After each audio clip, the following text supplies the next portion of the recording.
ऋग्वेद मंडल number 9 सूक्त number 96 का मंत्र number 18 एक यहाँ सिंपल सा एक शॉर्ट में देखते हैं। ऋग्वेद मंडल नंबर 9 सूक्त नंबर 96 16 में लिखा है कि हे परमात्मन, एक वेद ज्ञान दाता जो ब्रह्म बोल रहा है, हे परमात्मन, सर्वोपरि रहस्य श्रेष्ठ नाम जो आपका नाम है, तुम्हारी संज्ञा नहीं, जो तुम्हारा नाम है, आप उसका ज्ञान कराएं। उसका ज्ञान इसमें कराया है कि वो शिशु रूप धारण करके वो परमात्मा आता है। वो कबीर गिरभी कबीर वाणी द्वारा कविताओं के माध्यम से वो कबीर परमात्मा, वो कबीर अमर पुरुष, कबीर देव, इसको हम कबीर देव लिख दें, कवि।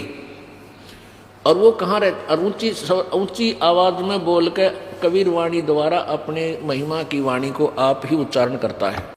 18वें श्लोक में ऋग्वेद मंडल नंबर 9 सूक्त 96 और मंत्र नंबर 18 96 के 18 में ये तृतीयम धाम महिष्य विराजमानो राजती, यहाँ इसका अर्थ किया इन्होंने, सोम स्वरूप परमात्मा पालन की इच्छा करता हुआ जो महान परमात्मा तृतीयम धाम देवान और पितरान इन दोनों से पृथक जो तीसरा मुक्ति धाम है उसमें विराजमान है, वहाँ रहता है।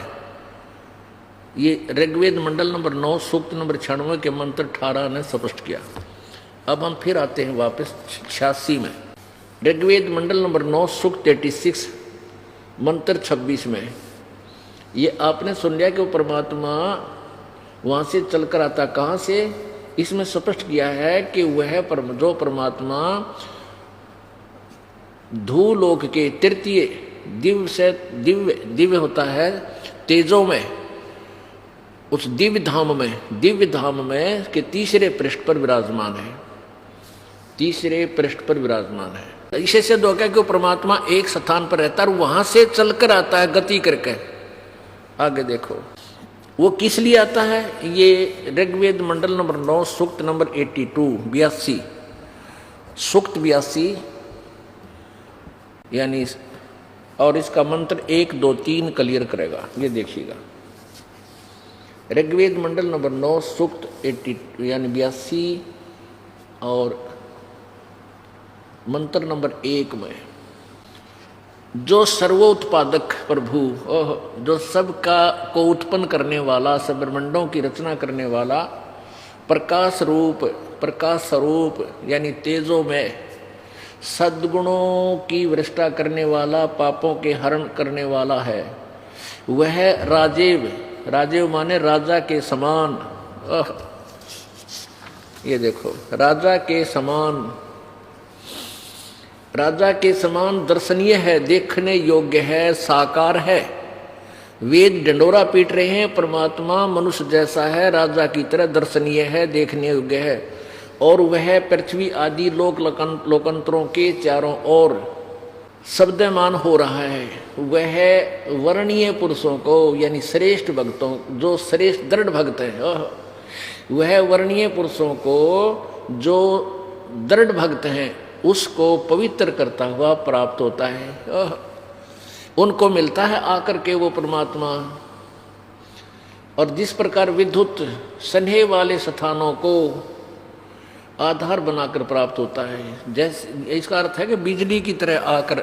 इसका क्या अर्थ है कि जैसे बिजली गुड कंडक्टर में ही प्रवेश होती है, अच्छे भक्त इसलिए कहा है कि वो परमात्मा उन्हीं में अपना ज्ञान प्रवेश कर सकता है जो गुड कंडक्टर है। इब लकड़ी के अंदर से बिजली नहीं आ सकती, पत्थर में भी नहीं आ सकती। ये तो लोहे, तांबा, पीतल, चांदी, सोना, इनके तारों से ही वो लाइट, वो इलेक्ट्रिसिटी आगे आ सकती है। यहाँ स्पष्ट किया है कि वो जो अच्छे कंडक्टर हैं, उनके श्रेष्ठ भक्त हैं, उनमें वो परमात्मा आता है। जैसे बिजली अपने जिनमें वो प्रवेश कर सकती है उन्हीं में होती है, इति सिद्ध। और वो क्या करने आता है।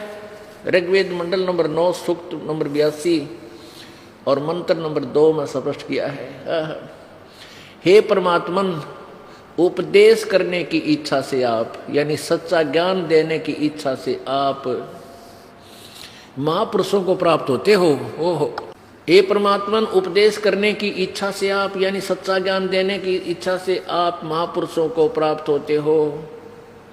आप अत्यंत गतिशील पदार्थ की के समान हमारे आध्यात्मिक यज्ञ को प्राप्त होते हो।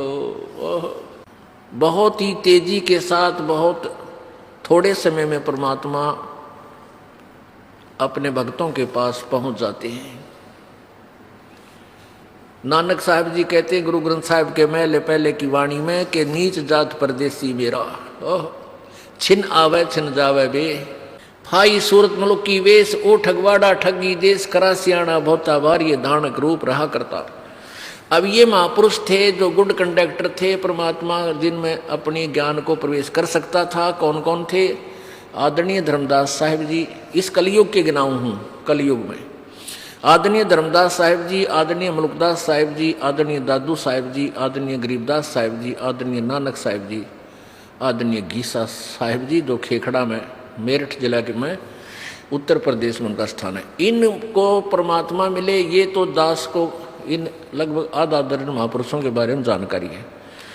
और समझदार के लिए थोड़ा संकेत बहुत होता है। और वही वेद बता रहे हैं कि वो परमात्मा अपने लोक से चलकर आता है, अपनी श्रेष्ठ आत्माओं को मिलता है, प्यारी आत्माओं को, जिनमें वो अपना ज्ञान प्रवेश कर सकता है और उसको वो आगे लाभ दे सकते हैं।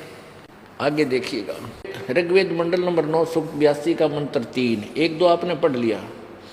पवित्र यज्ञों में रक्षा से आप प्राप्त होते हैं और पृथ्वी आदि लोकांतरों में गति करते हुए सर्वव्यापक। अब सर्वव्यापक की तरह का जब गति करके चल रहा है वो सर्वव्यापक, तो फिर हल्ला नहीं की जरूरत है उसने, ये सर्वव्यापक नहीं है। आप माने आप, बस संस्कृत शब्द देखिएगा।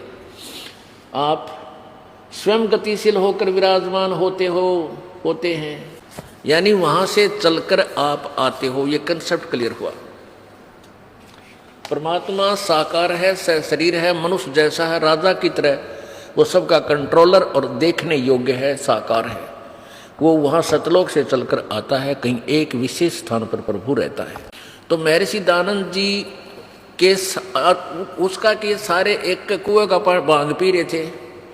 किसी ने देख ले, सभी ने कहे विष्णु जी का उपासक है, और कहता भगवान किसा, वो तो निराकार है, वो तो कहने सुनता न्यारा है। और ये सीधा जो तो नारायकति डोल पीटता, कोई आधार नहीं था इसका। तो सारे सिद्धांत वेद ही इनके फेल कर रहा, जो नकली ऋषि थे, नकली गुरु थे, ये डुप्लीकेट माल था।